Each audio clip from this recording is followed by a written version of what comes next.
옛날 옛적 금천고을 변두리에는 덕팔이라는 머슴이 살고 있었습니다. 이 덕팔이라는 사내는 키가 어찌나 크고 덩치가 어찌나 컸던지 허리춤까지 오는 나무통 2개를 어깨에 걸치고도 산길을 사뿐히 걷는 것이었지요. 한데 이 덕팔이 힘만 셌지 머리는 우둔하다 못해 헛똑똑이 중에 헛똑똑이라 뭘 하든 죄다 망가뜨리기 일쑤였습니다. 소모는 쟁기를 잡았다 하면 이가 부러지고 호미로 풀을 매라 했더니 밭고랑이 다 뽑히고 우물에서 물을 길어 오랬더니 바가지째 산산조각 내고 돌아왔으니 아따 이놈 힘 좋은 건 복인데 쓰임새를 몰라서 문제로다. 처음엔 덕파리의 억센 팔뚝에 혹해 불러다 일을 시키던 집들도 결국은 박살난 세간값을 물게 되며 손해만 보다 못해 그를 쫓아내기 바빴습니다. 덕분에 덕팔이 한 달이 멀다 하고 쫓겨나는 건 다반사였지요. 거참 나무새 그루랑 장작 몇 단 부순 거 가지고 참말로 야박들 하다니깐요. 혼잣말을 툭툭 내뱉으며 짐을 꾸리는 덕팔의 표정은 억울하기 그지없었습니다. 남들은 자기 힘을 부러워하긴 해도 정작 써먹을 줄 아는 이는 하나 없었으니 말입니다. 그렇게 또다시 일자리를 잃은 덕팔은 이번에는 아예 고을을 벗어나 백운산 너머 먼 마을로 가보기로 결심하였습니다. 이 동네는 나랑 인연이 아닌가 보. 어디 다른 데서 복을 찾지요. 크게 한숨을 내쉬고는 등에 짐 보따리를 둘러맨 덕팔. 그리하여 백운산 줄기를 따라 깊은 산속으로 들어섰습니다. 산은 높고 길은 험했습니다. 바위 틈으로 소 숨풀들, 안개 낀 오솔길, 그리고 머리 위로 덮치는 솔숲 그림자까지 덕팔이는 길을 걷다 말고 자꾸만 옆으로 새는 산짐승 발자국을 따라가다가 결국 길을 잃고 말았습니다. 먹을 것도 다 떨어지고 다리는 점점 풀리고 나흘째 되는 날에는 풀뿌리조차 입에 넣게 되었지요. 이거 덕팔이 이렇게 죽는 거 아냐? 중얼거리며 바닥에 풀썩 주저앉은 그 순간 저 멀리 연기 한 줄기와 함께 초가집 하나가 보이기 위해 시작했습니다. 어허야 하늘이 무너져도 솟아날 구멍은 있다더니 나 살았구먼.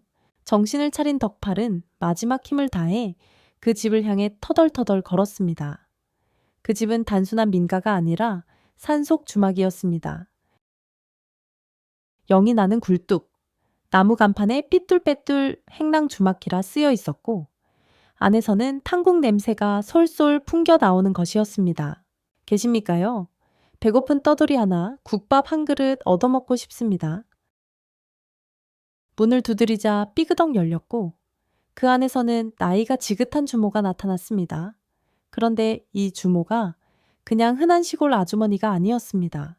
눈꼬리가 촉촉하고 입술이 도톰하며 넓은 소매 사이로 희고 탐스러운 팔뚝이 슬쩍 보였으니 그야말로 산속 요염한 주모였던 것이지요. 아이고, 어서 들어오시우. 이 산중에 먹을 때라곤 여기밖에 없습니다. 주모는 덕파리를 안으로 끌어들이며 커다란 나무상에 국밥 한 그릇을 올려주었습니다. 덕파리는 정신없이 먹었습니다. 후루룩 쩝쩝. 아이고, 이거 살 것 같소이다. 첫 그릇은 눈 깜짝할 사이에 해치웠고 곧이어 2그릇, 3그릇. 결국 덕팔은 장국밥을 3그릇이나 비웠지요. 이런 말이 머슴이지 곱비 풀린 짐승보다도 먹는구먼. 주모는 혀를 끌끌 차면서도 술얼, 병과 안주 한 상을 내어놓았습니다. 요런 장정이 들어왔으니 심심치 않게 술이나 좀 마셔보세. 덕팔은 쾌재를 부르며 술을 들이켰습니다. 그러나 문제는 그 다음이었습니다. 배는 채웠지만 덕팔이는 돈이 하나도 없었습니다. 이 몸이 가진 건 힘뿐입니다. 대신 장작을 패거나 물을 길어 오거나 무슨 일이든 시키십시오. 주모는 팔짱을 끼고 덕팔을 위아래로 훑어보았습니다. 그냥 품팔이로 갚겠다고 그렇게 많이 처먹고는 그러지 말고 이 귀한 거로 품 좀 팔아보세나. 그러면서 주모가 슬그머니 덕팔의 허리를 끌어안은 것이었습니다. 내가 건드리면 뭐든 부러지는데 괜찮겠습니까? 그게 더 좋지. 부러질수록 좋은 법이 있지. 주모는 익숙한 눈빛으로 덕팔을 부엌 안으로 이끌었지요. 부엌 개선 이내 주모의 웃음소리와 무너지는 무언가의 소리가 번갈아 들려왔습니다. 그리고 세찬 숨소리와 함께 들려오는 아이고, 덕팔이 가진 힘이 여기서야 진가를 발휘하게 된 것이었습니다. 부엌에서 한나절을 보낸 두 사람은 그제야 땀을 뻘뻘 흘리며 방으로 나왔습니다. 허허, 총각, 아주 제대로 잘 써먹었소이다. 내 평생 저리 야무지게는 처음이었소이다. 덕팔은 얼굴을 붉히며 머리를 긁적였습니다. 그럼 밥값은 갚은 거지요, 글쎄. 아직도 뻐근한 걸 보면 좀 더 일해야 잘할지도 모르겠네, 그려. 이렇게 시작된 덕팔과 주모의 인연은 단순한 국밥값에서 시작하여 산속의 기묘한 인연으로 번져가고 있었습니다. 하지만 이 주모, 그냥 평범한 산 사람이 아니었지요. 덕팔이 아직은 모를 뿐 백운산 깊은 어둠 속에는 더 크고 무서운 존재가 그를 기다리고 있었던 것입니다. 덕팔은 하룻밤을 주막에서 자고 난 뒤 이른 아침 햇살을 맞으며 머리를 긁적였습니다. 에이, 어제는 참말로 별일 다 있었구먼. 그래도 국밥은 진짜 맛있었소이다.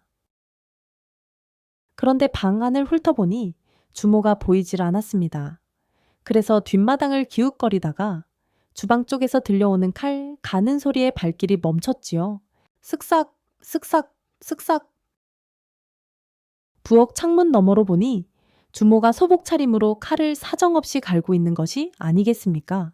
흐름, 오늘은 그 덩치 아주 제대로 써먹어 보리라.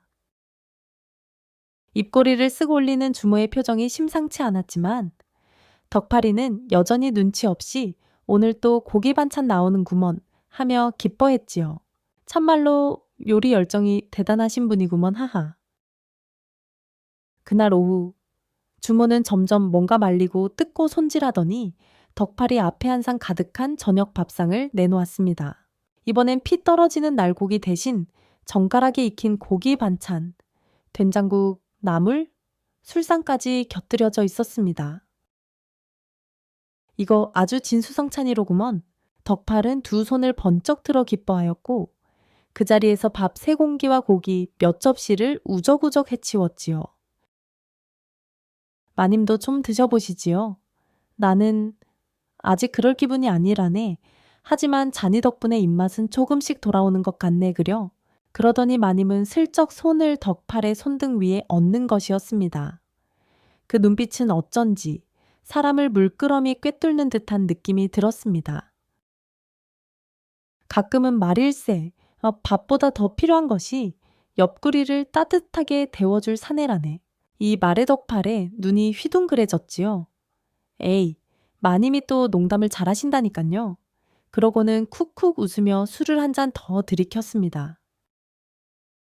밥상까지 깨끗이 비운 덕팔은 몸을 눕히자마자 금세 쿨쿨 잠이 들었지요. 한데 한밤중 갑자기 밖에서 이상한 소리가 들려오는 것이었습니다. 푸흐르륵.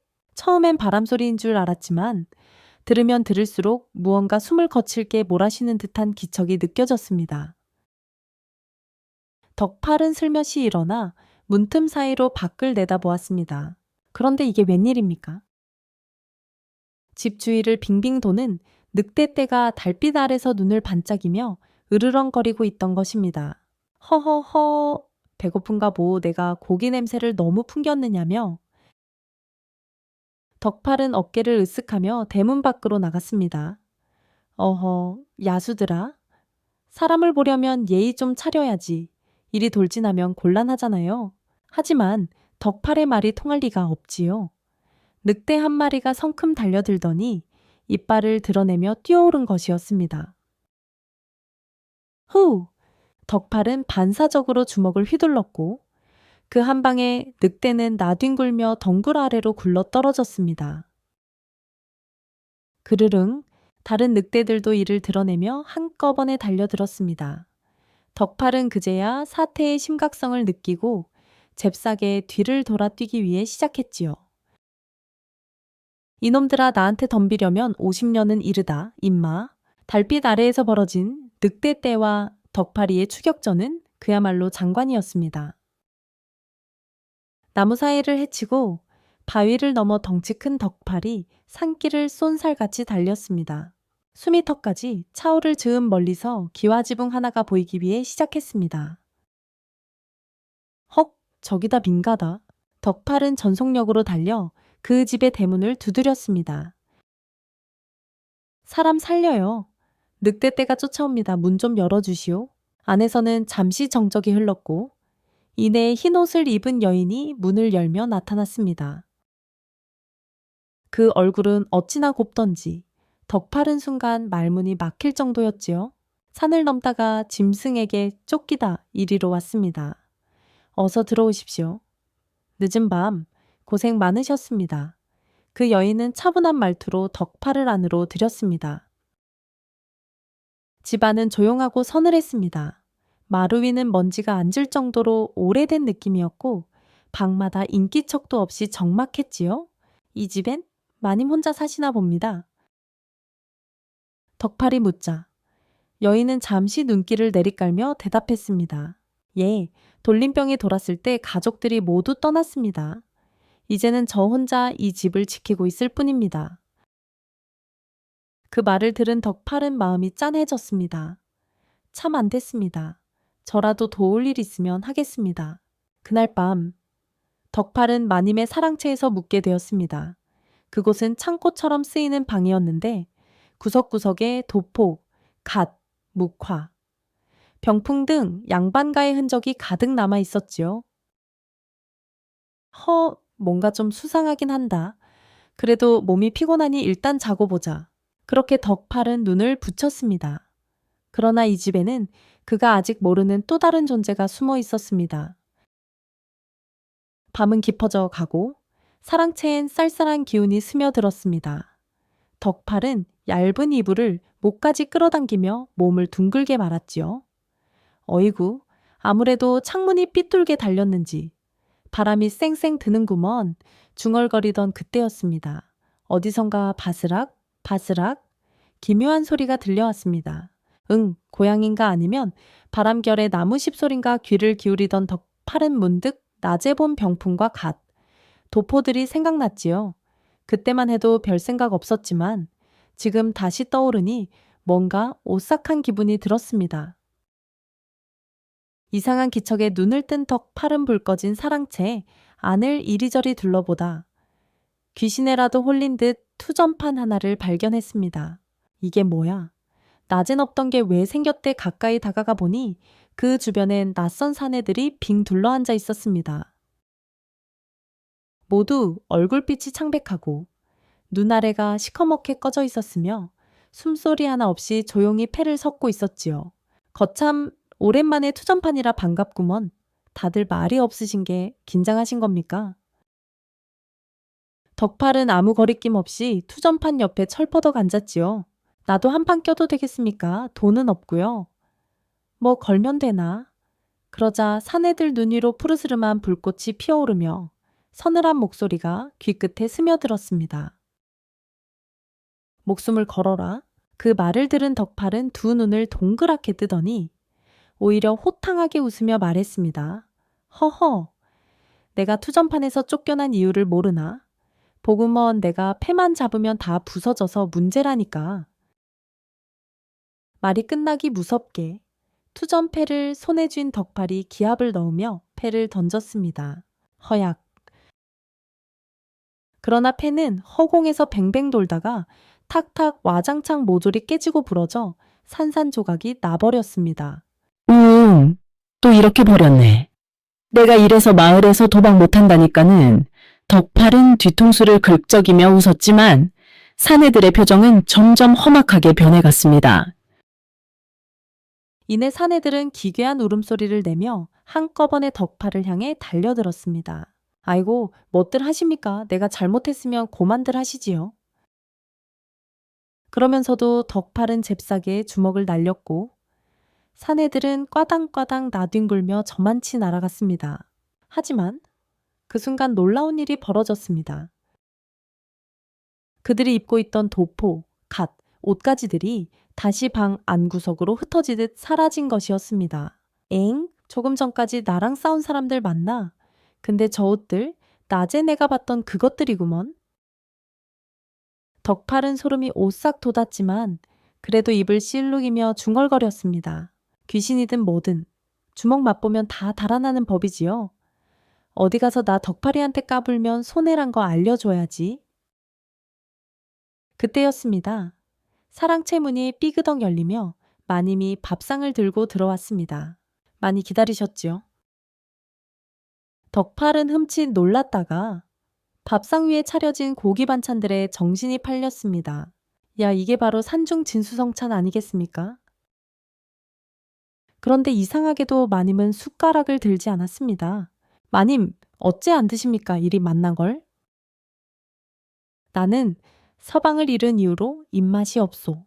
마님의 말에 덕팔은 안쓰러움을 느끼며 숟가락을 놓았습니다. 마님, 그렇게 슬퍼하시면 몸이 망가집니다. 그래도 자네가 이렇게 곁에 있어주니 조금 위로가 되어. 그 말과 함께 마님이 슬며시 손을 덕팔의 손에 얹는 것이었습니다. 그러고는 덕팔의 목덜미를 의미심장하게 바라보았지요. 가끔은 사내의 온기가 그리운 밤도 있다오. 그 말에 덕팔은 심장이 쿵쿵 뛰기 위해 시작했습니다. 어허, 이러다 마님이 나한테 반하시겠구먼. 어리숙하지만 덕팔은 혼자 속으로 웃으며 생각했습니다. 마님, 제가 아주 따뜻하게 안아드릴 수 있지요. 그날 밤 마님은 아무 말 없이 방을 나갔고 덕팔은 뜨끈한 밥상 덕분에 포만감에 젖어 골하 떨어졌습니다. 하지만 밤이 깊어져 갈수록 밖에서 들리는 기이한 소리는 더 또렷해졌습니다. 쓱쓱, 싹싹, 쓱싹. 덕팔은 그 소리가 다시 부엌 쪽에서 들려온다는 것을 깨달았고 기어이 몸을 일으켜 창문 구멍으로 밖을 엿보았지요. 이게 무슨 일이람. 마님이 소복을 입고 커다란 식칼을 갈고 있는 모습이 보였습니다. 이제 그 덩치 큰 놈 아주 제대로 썰어주겠어. 소름이 끼치는 독백과 함께 마님은 무언가 계획된 듯한 눈빛을 드러냈습니다. 그런데도 덕팔은 그걸 요리 준비쯤으로 착각하고는 혼잣말로 웃었지요. 어이쿠, 또 맛있는 고기 준비하시려고 그런가 봐. 내일도 또 진수성찬이겠구먼. 하하하. 그러나 그는 몰랐습니다. 자신이 점점 더 큰 위험 속으로 빠져들고 있다는 사실을. 밤은 깊어 고요하되 부엌에서 들려오는 섬뜩한 소리는 끊이지 않았습니다. 슥삭, 슥삭, 슥삭. 덕팔은 불안한 마음을 애써 누르며 이불을 머리끝까지 뒤집어 쓰고 혼잣말을 중얼거렸지요. 요리 준비가 아주 진지하신 모양이로군. 정성도 참말로 대단하셔 대장금이 울고 가겠소이다. 그렇게 생각하며 다시 눈을 붙였지만 어디선가 들려오는 여우 울음소리에 덕팔은 퍼뜩 눈을 떴습니다. 카까르르 으르렁. 밖은 칠흑같이 어두웠고 달빛도 흐려 안개 속에 묻혀 있었지요. 허허, 늑대보다는 여우가 낫지. 그래도 이 산중엔 짐승이 참 많긴 하구먼. 하지만 이상한 건 그 여우 울음이 점점 더 사람 울음소리처럼 들린다는 것이었습니다. 그 순간 문이 스르륵 열리며 마님이 소복 차림으로 들어왔습니다. 그 모습은 흡사올레 전날의 신부처럼 아름답고도 오싹했지요. 총각 아직 안 자고 있었군요. 덕팔은 화들짝 놀라 일어났습니다. 마님? 오늘은 왜 그리 의상이 파격적입니까요? 뭔가 기운이 묘하구먼. 그러자 마님이 그윽하게 웃으며 말했습니다. 놀라긴 앞으로 벌어질 일에 비하면 지금은 예고편이지요. 그러고는 살며시 다가와 덕팔의 팔뚝을 어루만졌습니다. 네, 오늘 이 육중한 사내 정기를 가져가려 하오. 예? 덕팔은 말문이 막혔습니다. 가져가신다니 뭘요 국밥 말씀이요. 마님은 웃음을 거두고 등 뒤에서 시퍼런 식칼을 뽑아들었습니다. 너희 생이다, 이놈. 화들짝 놀란 덕팔은 뒷걸음질을 쳤지만 바닥에 놓인 병풍에 걸려 그대로 넘어지고 말았지요.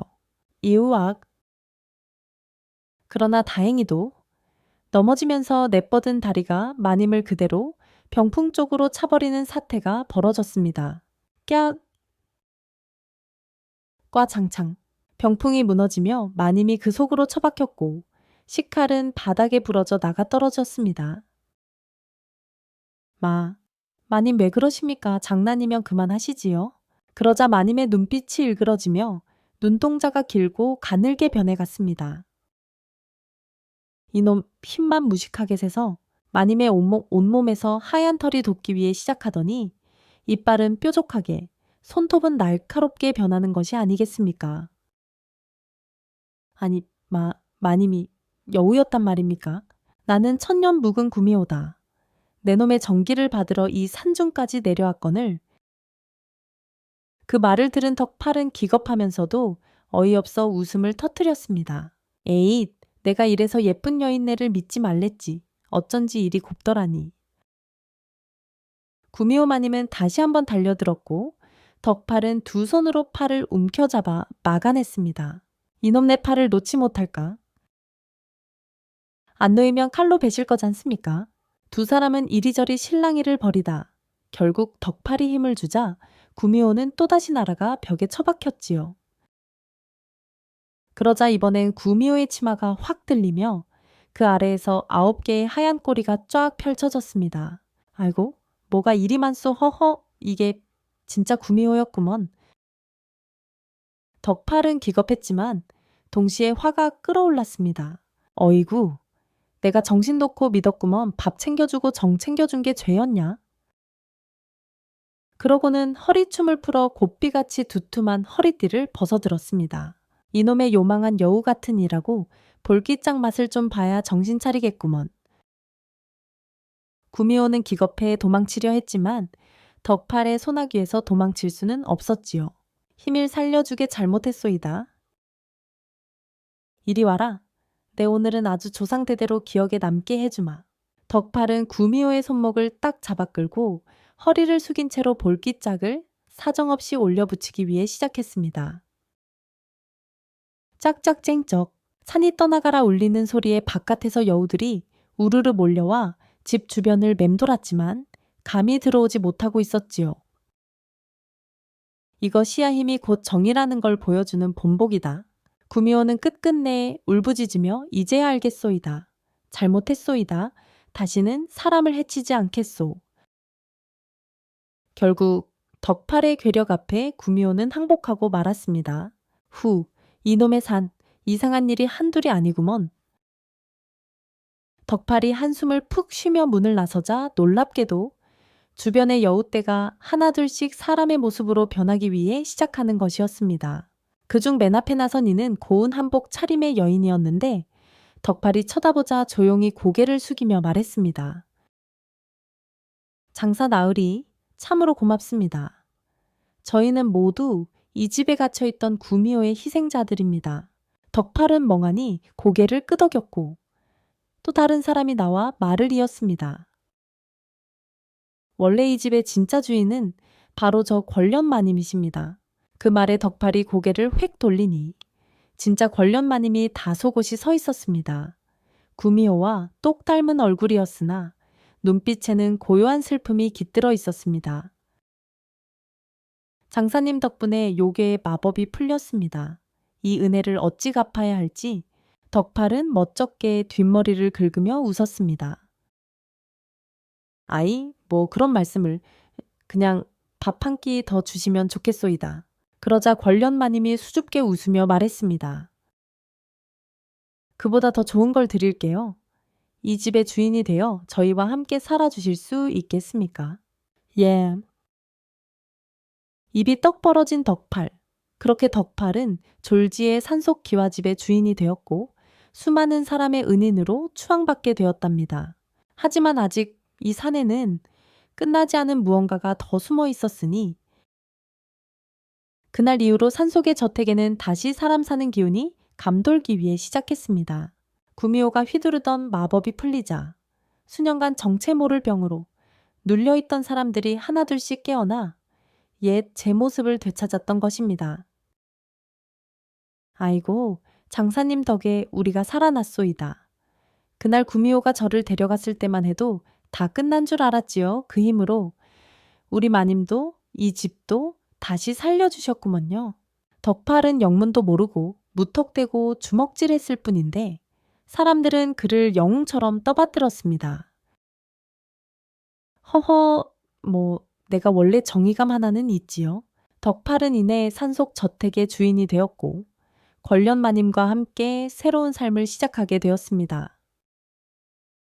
이제부턴 자네가 이 집의 기둥이니 무슨 일이든 나와 상의하세. 권련마님은 나긋나긋한 말투로 덕팔을 격려해 주었습니다. 허, 내가 대감 노릇이라니 마당이나 쓸 줄 알았지. 대청에 앉긴 처음이구먼. 처음엔 어색했지만 덕팔은 곧 본인의 방식대로 마당도 쓸고 물도 깃고 장작도 패고 사람들과 소박한 하루하루를 함께 채워갔습니다. 그런 덕팔의 일상은 전보다 더 풍성했습니다. 밥은 세끼 진수성찬, 한복은 비단옷으로 바뀌고 사람들은 그를 산중대감이라 불렀지요. 특히 권련마님은 틈날 때마다 직접 덕팔의 옷을 손질해주고 반찬에 장아찌 하나를 더 얹어주며 정을 나누었습니다. 마님, 이것이 참 사랑인가요? 정인가요? 그건 잔이하기 나름이지요. 두 사람은 그렇게 소박하지만 따뜻한 부부 같은 정을 쌓아갔습니다. 그러던 어느 날이었습니다. 덕팔은 아랫마을로 내려가 장에 쓰일 소금과 된장을 구하러 다녀오는 길이었지요. 백운산 오솔길을 따라 내려가던 중 웬 산짐승 냄새 같은 불쾌한 기운이 콧등을 찔렀습니다. 늑대도 아니고 여우도 아닌데 이건 뭐라고? 그 순간 덕팔의 뒤편에서 바스락거리는 풀소리가 들려왔습니다. 뒤를 돌아보니 검은 도포를 휘날리는 사내가 나뭇가지 사이로 천천히 걸어 나오고 있었지요. 이보시오, 거기 누구시오? 덕팔이 물었지만 사내는 아무 말도 하지 않은 채 천천히 웃기만 할 뿐이었습니다. 어이, 말 좀 해보라니까. 사내는 입꼬리를 천천히 올리며 가느다란 목소리로 대답했습니다. 호, 여전히 기세가 넘치는 장사로군. 내 누구인지는 모르겠지만 이 산에서 함부로 기척을 남기면 안 됩니다. 여긴 내가 책임지고 있는 터라오. 그러자 사내는 갑자기 한 줌의 흙을 집어 손바닥 위에 올리더니 휙 불어 먼지처럼 날려보냈습니다. 손재주 하나는 있구먼. 하지만 그 순간 덕팔의 목덜미에 서늘한 기운이 확 새우며 들었습니다. 무언가 구미호 때와는 또 다른 짙은 자주 같은 기운이 뒤따라온 것이었지요. 여긴 조만간 다시 피가 흐를 터 내 힘이 그때도 통할지 두고 보도록 하지. 그 말을 남기고 사내는 다시 어둠 속으로 사라졌습니다. 에이, 저런 요즘 산중에 이상한 놈들이 참 많아졌다니까. 덕팔은 기분이 찝찝했지만 별일 없겠거니 하며 다시 집으로 향했습니다. 하지만 그날 밤 권련마님은 불안한 눈빛으로 창밖을 오래 바라보았습니다. 마님, 뭘 그렇게 보고 계시오? 오늘 산의 기운이 조금 다르게 느껴졌습니다.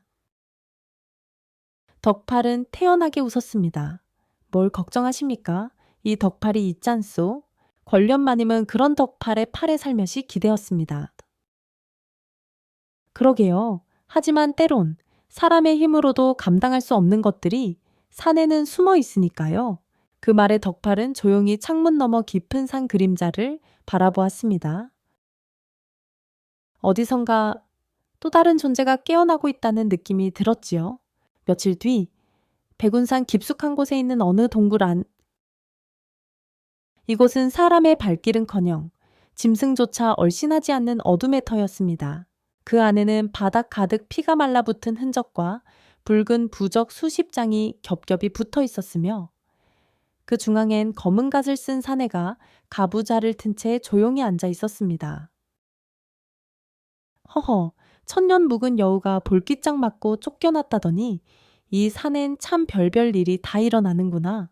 그는 입꼬리를 올리며 피로 젖은 부적 한 장을 입에 머금었습니다. 이젠 내 차례다. 그 시각 금천 뒷산 아래에 있는 덕팔의 저택. 덕팔은 마당에서 땀을 뻘뻘 흘리며 장작을 패고 있었습니다. 허이자, 허이자. 야, 이것이 바로 산속 호강이지. 장작을 패는 그의 등 근육이 불끈불끈 움직였고 그 모습을 창문 너머로 바라보던 권련마님의 입겐 어느새 잔잔한 미소가 번지고 있었습니다.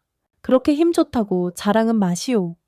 언젠가는 그것보다 중요한 일이 생길 수도 있단 말입니다. 마님의 마음을 지키는 일이라면 이 몸뚱이만으로도 족합니다. 그러나 그날 밤 달빛 아래 산 위의 나뭇가지들이 일제히 부르르 떨리기 위해 시작했습니다. 처음엔 산짐승인 줄 알았던 인기척은 곧이어 사람 형상을 한 그림자 수십 개로 바뀌었습니다. 그들은 모두 망자처럼 말이 없었고 눈동자는 짙은 검정빛으로 얼룩져 있었지요.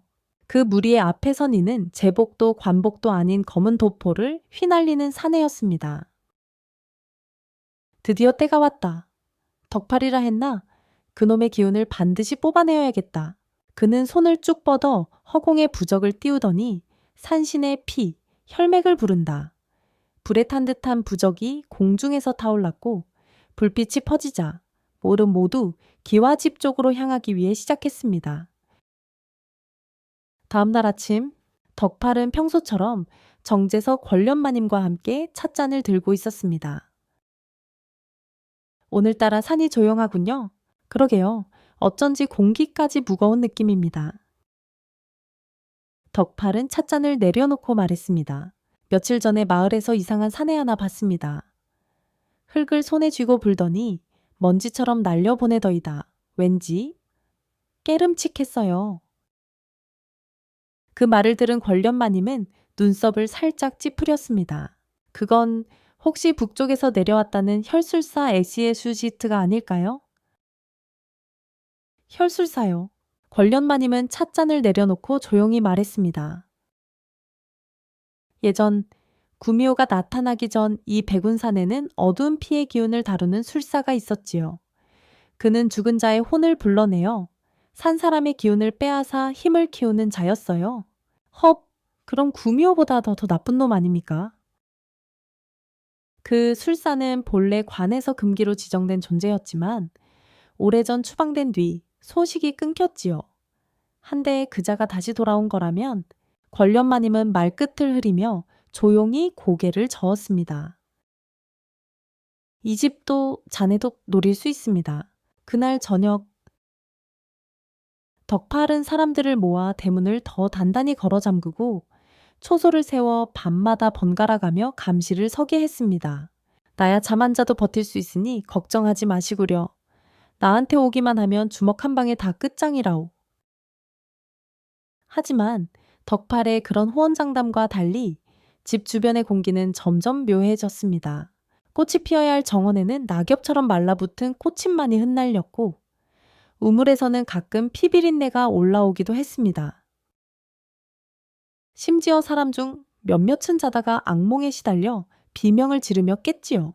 그리고 마침내 어느 깊은 밤 산의 꼭대기에서부터 이상한 피비린내와 함께 붉은 안개가 깔려 내려오기 위해 시작했습니다. 이건 꿈이 아니구먼. 덕팔은 그제야 자신의 직감을 믿기로 했습니다. 그날 밤 그는 기와 지붕 위에 홀로 올라서서 온 산을 내려다보며 중얼거렸습니다. 이 산은 이제 내 집이라오. 누가 뭐래도 여기 사람들만은 지켜야겠소이다. 그의 말이 끝나기도 전에 저 멀리서 붉은 눈동자들이 하나둘 숲속에 떠오르기 위해 시작했습니다. 자네들 또 나타났구먼. 좋아, 한번 붙어봅시다. 덕팔은 허리띠를 단단히 동여매고 두 주먹을 불끈 쥐며 준비 태세에 돌입했습니다. 그리고 그 어둠 속에서 검은 도포의 사내가 모습을 드러냈습니다. 덕팔, 내 피는 천하에 둘도 없는 기운, 그 정기를 내가 가져간다면 이 산은 내 것이 된다. 에잇 기운은 기운이라도 땀으로 번 돈 같은 내 밥값 기운이라오. 마음대로 못 가져가. 말을 마치자마자 덕팔은 그의 앞에 힘껏 주먹을 날렸습니다. 사내는 그걸 피하며 부적을 공중에 던졌고 뒤이어 어둠에서 망자물이 수십 명이 덤벼들었습니다. 허이자, 아이고, 오늘은 좀 많구먼. 그렇게 덕팔과 망자들의 산중혈투가 시작되었습니다. 백운산 깊은 밤, 달은 붉게 물들었고 기와지붕 위에 선덕팔의 그림자가 길게 뻗쳐 있었습니다. 그 아래로는 붉은 눈동자를 한 망자들이 그를 애워싸고 둥글게 포위하고 있었습니다. 허이다, 이거 장례식도 아닌데 왜 다들 검은 도포를 입고 왔는가? 덕팔은 괜히 호기롭게 말했지만 그 손등에는 식은땀이 송골송골 맺혀 있었습니다. 앞에 선 검은 도포의 사내, 그가 바로 피의 기운을 다루는 혈술사 운무 윤우아웃 쳤습니다.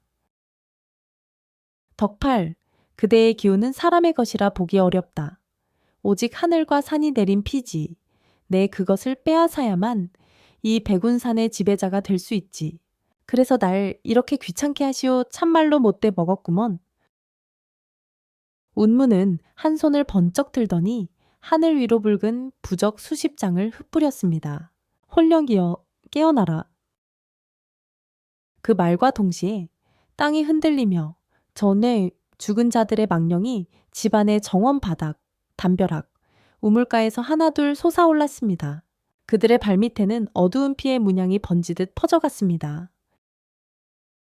이제야 좀 싸움 구도가 나오는구먼. 덕팔은 두 팔을 걷어붙이며 중얼거렸습니다.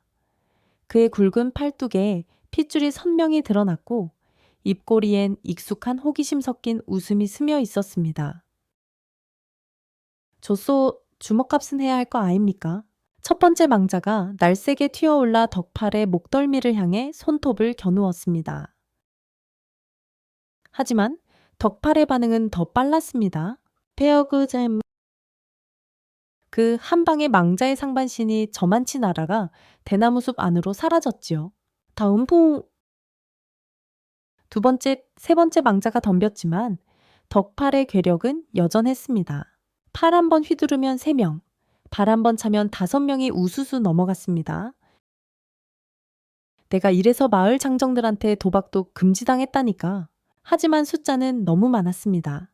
게다가 그들의 몸은 죽어도 죽지 않는 육신, 팔이 부러져도 다리가 꺾여도 다시 기어오듯 달려드는 것이었습니다. 이것들이 좀비요, 귀신이요. 아이고 질긴 놈들이구먼. 지붕 아래에서 이 광경을 지켜보던 권련마님의 표정엔 공포와 망설임이 함께 어렸습니다. 덕팔님, 제발 무사해야 해요. 그녀는 서랍 깊숙이 숨겨둔 오래된 단행은장도 인장더 아이를 꺼냈습니다. 나도 이대로 있을 수는 없어. 권련은 조용히 뒷문을 돌아 사람들이 피신해 있는 별채로 달려갔습니다. 여기 계신 분들 밖으로 빠져나가세요. 산 아래 백록색 절터까지 도망치면 살 수 있어요. 사람들은 허겁지겁 짐을 꾸려 조용히 뒤편 숲으로 빠져나갔습니다. 한편 덕팔의 몸엔 벌써 상처가 여러 곳 났습니다. 헉, 숫자가 많으니 내가 조금 지치긴 하구먼. 운무는 입가를 비틀며 웃었습니다. 이제야 사람 같군.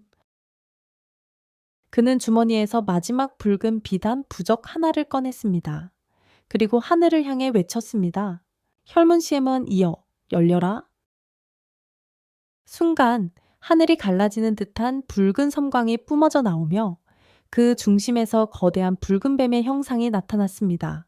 그것은 혼령과 주검의 기운으로 만들어진 운무의 최종 무기, 혈룡시의 롱이었습니다. 야, 이건 좀 큰데요? 덕팔은 피를 닦으며 어깨를 풀었습니다. 좋습니다. 덩치 큰 놈은 내가 또 잘 알지요. 혈룡이 뱀처럼 기어오르며 덕팔을 향해 날카로운 송곳니를 드러냈습니다. 덩치가 큰 만큼 움직임은 빠르지 않았지만 그 일격은 망자를 10여 명 삼켜버릴 만큼 위력적이었습니다. 덕팔은 바닥에 구르며 간신히 피했습니다. 이건 주먹으로는 좀 부족하겠는데. 그때 정자 위에서 권련마님이 소리쳤습니다. 덕팔님, 받으세요? 그녀는 품속에서 꺼낸 은장도를 전력을 다해 내던졌습니다. 덕팔은 재빨리 그것을 낚아채며 외쳤습니다. 좋소, 오늘은 이걸로 물리쳐 보겠소.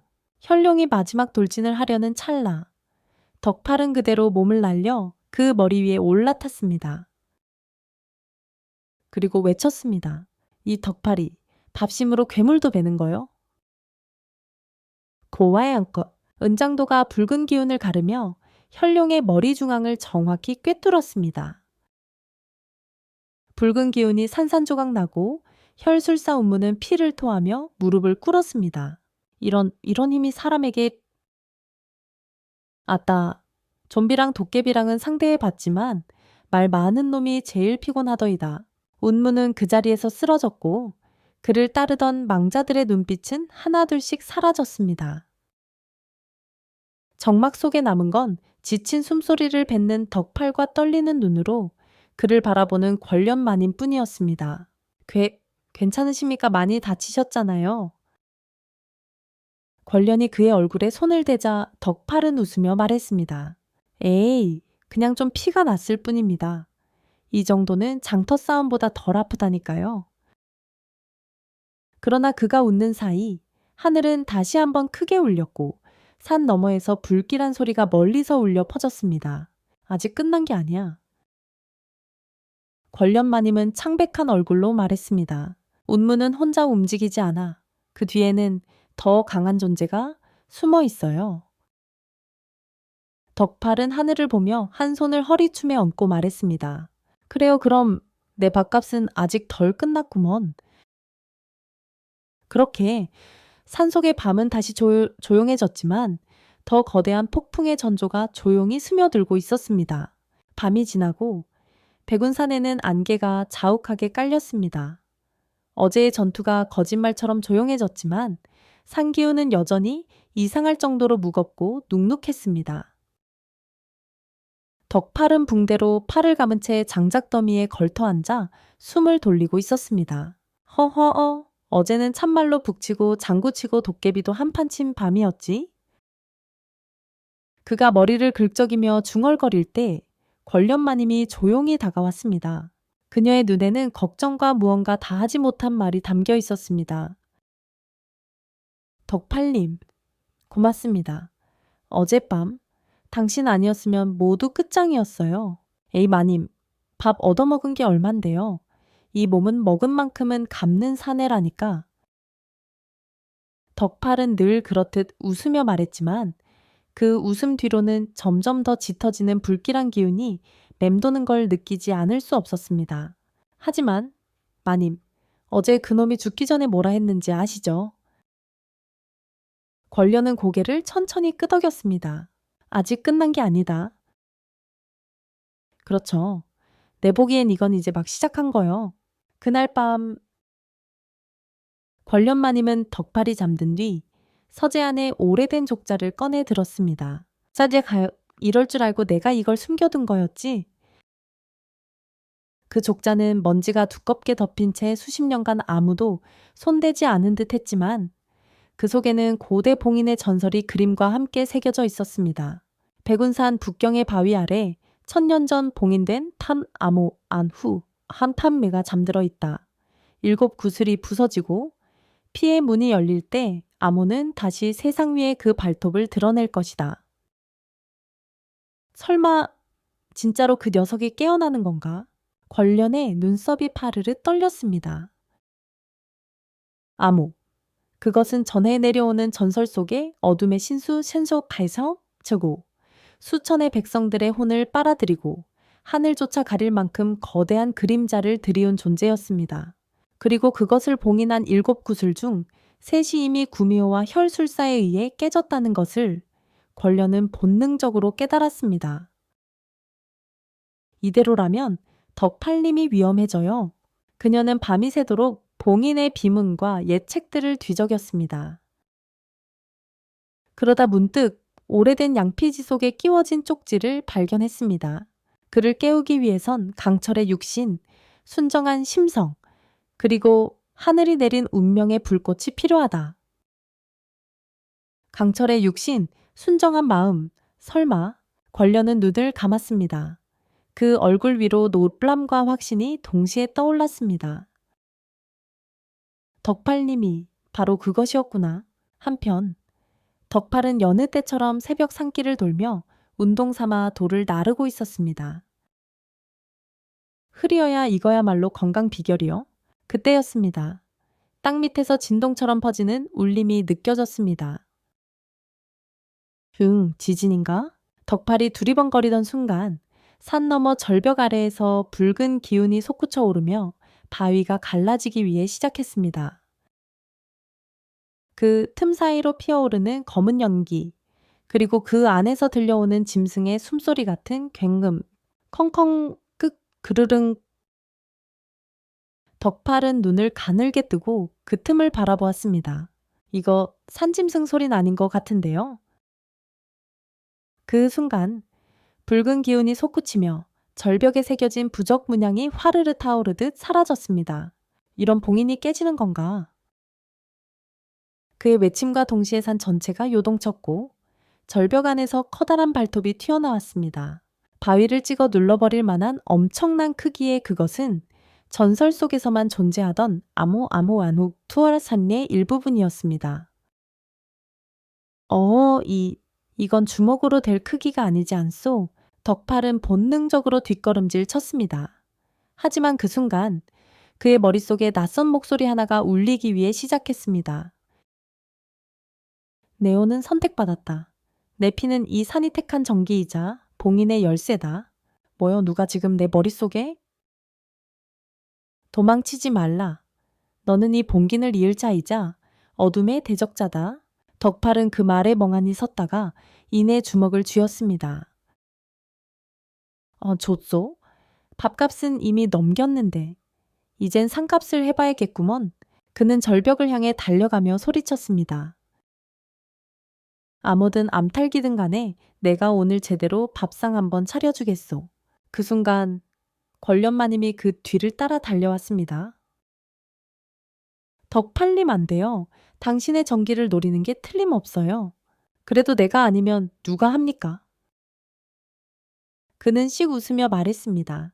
이왕 이렇게 된 거 이번엔 밥값도 방값도 상압도 다 갚고 가야지요. 권련은 눈을 질끈 감았습니다. 그럼 나도 같이 갈게요. 네. 혼자 보내면 두고두고 후회할 것 같아서요. 그녀는 그의 손을 꼭 잡았습니다. 이번엔 함께 싸워요. 그리고 그 둘 앞에 천천히 드러나는 암호의 등뼈, 그림자, 붉은 눈, 산이 숨을 멈춘 듯 고요해졌고 전설 속 존재가 마침내 이 세계에 눈을 떴습니다. 절벽 틈 사이에서 솟아오른 거대한 그림자.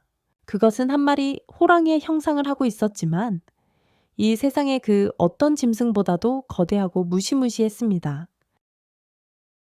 암호 안우, 1000년 전 수백의 도사와 신승들이 힘을 합쳐 겨우 봉인했던 어둠의 신수. 지금 그 괴물은 다시 세상 위로 돌아오고 있었습니다. 크르르르르르 땅은 진동하고 나무들은 뿌리째 뽑혀 하늘로 날아올랐습니다. 산 전체가 숨을 들이마시는 것처럼 움찔거리더니 짙은 연기와 함께 암호의 눈이 번쩍 떠졌습니다. 우와, 저게 진짜 살아있는 거란 말이오. 덕팔은 절벽 아래에서 암호를 올려다보며 본능적으로 등줄기를 타고 식은땀이 흘러내렸습니다. 암호의 눈은 붉은 운석처럼 빛나고 있었고 숨을 쉴 때마다 나무들이 휘청거렸습니다. 그 발은 소나무 숲을 밟아 으깨며 앞으로 나갔고 그 꼬리는 암자 하나쯤은 가볍게 날려버릴 정도였습니다. 그에 비하면 덕팔은 세 발의 개미 수준의 존재에 불과했지요. 그러나 덕팔은 주먹을 꽉 쥐고 중얼거렸습니다. 그래도 이 산을 내가 지켜야 하니까. 그 순간 권련마님이 옆에서 나지막이 말했습니다. 덕팔님, 잠시만요. 그녀는 자기 손목에서 뭔가를 풀어내더니 붉은 실로 꼬아진 매듭 부적을 건넸습니다. 이건 내 어머니가 나에게 남겨준 유물이에요. 산의 정기를 잇는 사람만이 쓸 수 있는 방패랍니다. 지금 이걸 덕팔님께 드릴게요. 덕팔은 잠시 말없이 그 부적을 바라보다가 작게 웃으며 말했습니다. 고맙소. 그럼 이건 밥값 상값 프레이마님 값으로 써야겠구먼. 권련의 눈이 붉어졌지만 그녀는 덕팔의 등 뒤를 말없이 바라보았습니다. 암호는 점점 움직임을 키우고 있었습니다. 그 거대한 입을 벌리자 산의 정기, 땅의 숨결까지도 검게 물들어 빨려 들어가고 있었습니다. 허허, 이러다간 금천이고 뭐고 다 말라버리겠네. 덕팔은 부적을 품에 넣고 자기 몸을 산자락의 중심에 고정하듯 넓게 다리를 벌리고 섰습니다. 그러고는 두 주먹을 앞으로 들어 올리며 외쳤습니다. 아모야, 밥은 많이 먹었느냐? 이제 내 주먹도 한번 맛 좀 봐라. 그리고 바로 그 순간 하늘에서 번개가 내리꽂히듯 산 전체의 기운이 덕팔을 중심으로 응축되기 위해 시작했습니다. 권련은 숨을 멈췄습니다. 이건 봉인의 전기 반응, 산이 그를 받아들인 거야. 덕팔의 온몸에서 은은한 녹색 기운이 피어올랐고 그 주먹 끝엔 하얀빛의 파동이 얹혔습니다. 그건 인간의 주먹이 아니라 산과 연결된 존재의 전기가 깃든 힘이었습니다. 암호는 몸을 낮추고 포효했습니다. 그 포효는 곧 붉은 광풍이 되어 덕팔을 향해 몰아쳤습니다. 바위가 날아가고 나무가 뽑히고 산새들이 공포에 질려 허공으로 흩어졌습니다. 그 기운 속에서 덕팔은 꼿꼿이 버티고 서 있었습니다. 내가 여기 서 있는 이유, 이 산이 나를 믿고 있어서지. 그리고 그는 전력으로 달려나갔습니다. 허이자. 덕팔은 점프했습니다. 그 육중한 몸이 공중을 떠오르는 순간 주변의 공기가 멎는 듯 했지요. 그러고는 암호의 가슴팍에 주먹을 꽂았습니다. 이건 내 밥값이다. 불어. 그 일격은 마치 산이 스스로 자기 심장을 치는 것처럼 무겁고 울림 있는 충격이었습니다. 암호는 움찔하더니 커다란 발로 덕팔을 튕겨냈습니다. 덕팔은 수미터를 날아가 절벽 아래 바위에 처박혔습니다. 아이고야? 등짝이 쪼개지는 줄 알았구먼. 권련은 그를 향해 달려갔습니다. 괜찮으세요? 덕팔은 피를 닦으며 일어섰습니다. 괜찮소. 단지 이 녀석은 생각보다 더 세구먼요. 권련은 눈을 감고 자신의 정기를 담아 매듭 부적을 덕팔의 가슴 위에 눌렀습니다. 이제 한 번만 더 견뎌주세요.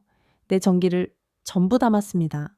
그 순간 덕팔의 가슴팍에서 초록빛과 붉은빛이 함께 피어올랐습니다. 그건 산의 정기와 인간의 마음이 합쳐진 빛이었지요. 좋소, 이번엔 진짜 제대로 쳐봅시다. 덕팔은 다시 일어섰습니다. 그의 눈엔 이제 두려움이 없었고 오직 지켜야 할 것에 대한 결연한 의지만이 남아 있었습니다. 암호는 다시 포효하며 그를 향해 달려들었습니다. 그리고 운명의 마지막 대결이 시작되었습니다. 그 누구도 예측할 수 없는 밤, 산은 또 한 번 숨을 죽였고 달빛조차 덕팔의 등 뒤로 조용히 내려앉았습니다. 그와 암호 사이엔 오직 소리 없는 결의의 벽만이 어른거렸습니다. 그리고 그 벽은 곧 산 전체의 운명을 가를 마지막 일격을 맞이하게 될 것입니다. 산이 숨을 멈추고 있었다. 바람은 멎었고 새도 울지 않았다. 절벽 위 덕팔과 암호, 사람과 신수, 주먹과 발톱이 마주보고 서 있었다. 암호의 두 눈은 붉은 구름처럼 일렁였고 그 숨결 하나에 나무가 뽑히고 바위가 흔들렸다. 덕팔은 조용히 숨을 고르며 가슴팍에 빛나는 매듭 부적을 어루만졌다. 그 부적은 이제 단순한 실타래가 아니었다. 권련의 마음, 산의 기운, 그리고 자신의 모든 밥값이 담긴 마지막 방패였다. 이제 끝을 보자, 암호야. 덕팔이 말했다. 그 말은 낮은 울림으로 퍼져나가 바위 틈, 나뭇가지, 안개 사이로 스며들었다. 내가 너한테 이 산을 빼앗기면 이 산에서 태어난 나란 놈은 아무짝에도 쓸모가 없는 거지. 아모는 포효했다. 카아앙. 그리고 거대한 몸을 낮춰 산을 깔아뭉개듯 달려들었다. 그 순간 덕팔은 앞으로 한 걸음 내디디며 두 주먹을 합쳐들었다. 이건 내가 세상에 받은 밥 한 숟가락, 물 한 그릇, 잠 한숨의 값이다. 그의 몸에서 뿜어져 나오는 초록빛, 붉은빛, 흰빛의 기운이 거대한 파동이 되어 일렁였다. 내가 지금 다 갚아주겠다. 두 존재가 충돌했다. 배요와 아, 빛과 어둠이 겹쳐 터졌고 산 전체가 흔들렸다. 절벽이 갈라지고 바위가 붕괴하며 하늘 위에는 새벽빛 같은 폭풍이 피어올랐다. 그 중심에서 아모는 덕팔의 일격을 온몸으로 받으며 굉금과 함께 뒤로 튕겨나갔다. 크러 으그르르 거대한 호랑이는 무릎을 꿇고 숨을 몰아쉬었다. 그때 덕팔이 천천히 걸어가 아모의 눈앞에 섰다. 왜 계속 덤비지 않느냐? 덕팔이 물었다. 아모는 숨을 고르며 그를 가만히 올려다보았다. 붉은 눈동자가 조금씩 흐려지고 그 안에는 오랜 슬픔과 공허가 비쳤다. 나는 내가 원해서 태어난 존재가 아니었다. 덕팔은 그 말에 눈썹을 찌푸렸다. 나는 사람들의 증오와 분노가 만든 그림자, 봉인된 것이 아니라 잊혔다. 그 말은 어딘가 한없이 쓸쓸하고 기이하게 사람 같았다. 네가 지켜낸 이 산, 그건 참 따뜻하더라.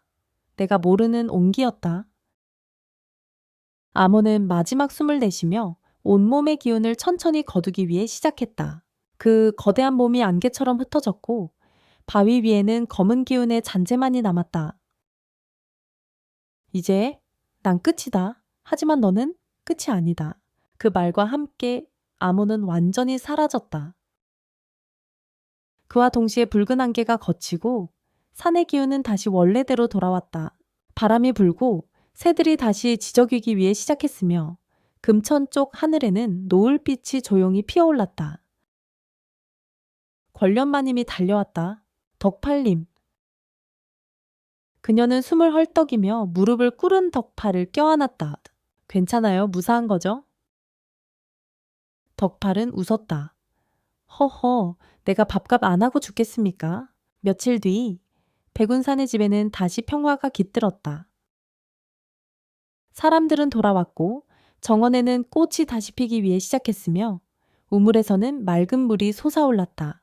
덕팔은 마당에 서서 도포를 걸친 채 권련마님과 나란히 앉아 있었다. 이젠 좀 쉬어도 되겠지요? 권련이 말했다. 덕팔은 조용히 고개를 끄덕였다. 이젠 산이 허락했으니 나도 여기에 뿌리 좀 내려봐야겠소. 그리고 그날 밤 마당의 등불 아래 덕팔은 권련의 손을 살포시 잡았다. 마님, 이제 우리 같이 살지 않겠습니까? 밥도 해드리고 장작도 패고 심심하면 산도 닦아드릴 테니 권련은 피식 웃으며 고개를 끄덕였다. 좋아요? 하지만 조건 하나 있어요. 뭡니까? 다시는 위험한 싸움 혼자 하지 않기. 덕팔은 손을 꼭 쥐며 대답했다. 예, 약속하오. 그리하여 덕팔과 권련마님은 백운산 가장 깊은 곳에서 작지만 단단한 삶을 시작했습니다. 산은 더 이상 울지 않았고 밤마다 달은 그 집 위로 평온히 떠올랐습니다. 그리고 사람들은 말합니다. 한때 이 산을 노리던 구미호와 아모를 밥값으로 쫓아낸 한 사내가 있었다고. 힘은 괴물보다 세지만 마음은 흙냄새 나는 사람 하나. 그 이름은 덕팔잇. 그 전설은 지금도 백운산 안개 속을 따라 천천히 흘러가고 있습니다.